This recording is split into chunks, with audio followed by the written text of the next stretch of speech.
శ్రీమాత్రే నమః. భాద్రపద బహుళ తదియ అనగా సెప్టెంబర్ 10వ తారీఖు బుధవారం ఉండ్రాళ్ల తద్ది. ఈ రోజున సుదతులు సద్గతులు పొందే నిమిత్తం ఆచరించే వ్రతమే ఉండ్రాళ్ల తద్ది. భక్తి విశ్వాసాలతో నిష్టానుసారంగా ఆచరించిన వారికి సర్వాభిష్ట సిద్ధిని కలిగించే స్త్రీలు నోచుకునే నోమే ఉండ్రాళ్ల తద్ది. ఈ నోముకు మోదక తృతీయ అనే మరో పేరు కూడా ఉంది.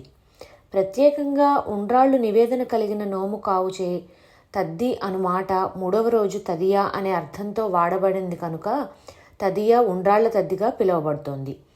ఈ నోమును భాద్రపద మాసంలో బాగా వర్షాలు కురిసే ఋతువులో పూర్ణిమ వెళ్ళిన మూడవ రోజున అంటే బహుళ తదియన ఉండ్రాళ్ల తద్ది నోమును నోచుకోవాలని మన పూర్వులు నిర్ణయించారని, అంతేకాదు ఈ నోమును గురించి సాక్షాత్తుగా శివుడే స్వయంగా పార్వతీదేవికి చెప్పాడని ఇతహ్యం. ఈ ఉండ్రాళ్ల తద్ది వెనుక ఓ ఆసక్తికరమైన కథ ఉన్నది.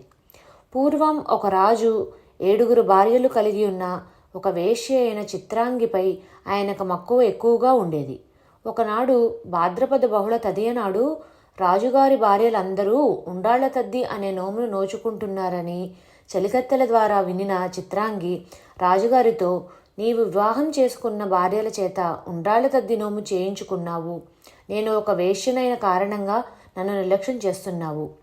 నీ భార్యల మీద ఉన్న ప్రేమ నా మీద కూడా ఉంటే నేను కూడా ఉండ్రాళ్ల తద్ది నోము జరుపుకోవడానికి అవసరమైన సరుకులను సమకూర్చుకొని రాజు తన వద్దకు వచ్చిన సమయంలో అడిగింది. రాజు అట్లేనని సరుకులను పంపిస్తాడు.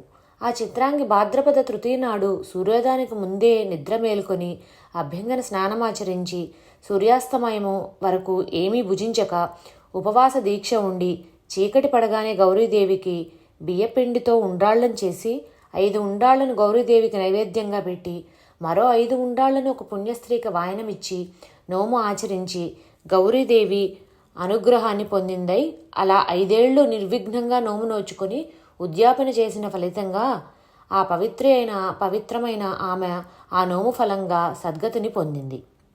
భాద్రపద తృతీయ తిథి నాడు నోమును ఆచరించే స్త్రీలు సూర్యోదయానికి ముందుగానే అభ్యంగన స్నానం ఆచరించి సూర్యాస్తమయం వరకు ఉపవాసం ఉండి బియ్యపిండితో ఉండ్రాళ్లను చేసి వండి గౌరీదేవి పూజ మందిరంలో ప్రతిష్ఠించి షోడశోపచార విధిగా పూజ గావించి 5 ఉండ్రాళ్లను గౌరీదేవికి మరో 5 ఉండ్రాళ్లను వాయనముపై దక్షిణ తాంబూలాలను ఉంచి 5 ముత్తైదులకు వాయనం ఇవ్వాలి.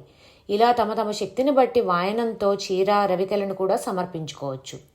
ఈ ఉండ్రాళ్ల తద్ది నోమును 5 సంవత్సరాలు ఆచరించిన తర్వాత నోముకు వచ్చిన వారందరి పాదాలకు పసుపు పారాన్ని రాసి నమస్కరించి వారి ఆశీస్సులు పొంది అక్షంతలను వేయించుకోవాలి. ఈ ఉండ్రాళ్ల తద్ది నోమును ముఖ్యంగా పెళ్లికాని కన్యలు ఆచరించడం వలన విశేషమైన ఫలితాలను పొందుతారని, మంచి భర్త లభిస్తారని పురాణోక్తి. శ్రీమాత్రే నమః.